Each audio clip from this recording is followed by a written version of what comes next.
If you're anything like me, starting something new is always really exciting at first. But once that excitement fades, or you start to realize it's not as easy as you think, doubt starts to creep in. You start questioning, was this ever for me? Or you might even question and think that something's wrong with you.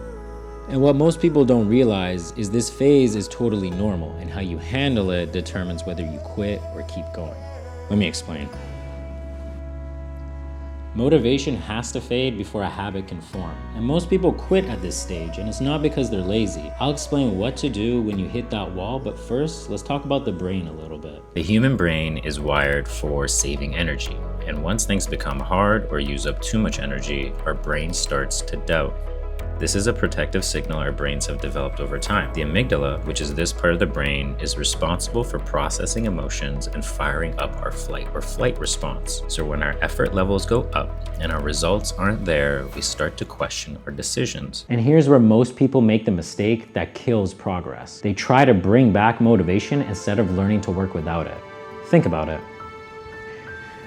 See, motivation fading, it isn't a setback. It's the entry point to real consistency. If that excitement from motivation was still carrying you, then the habit would never stick. Habits aren't built on excitement, they're built on repetition without any emotion. So what do you do on the days where you have no motivation to do anything? I'll give you a hint, it's something simple. On low motivation days, never ask, should I do this today? Ask instead, what's the smallest version of this I can still complete? Not your best effort, not a perfect session, just the bare minimum. Because momentum isn't lost when effort shrinks, it's lost when effort stops.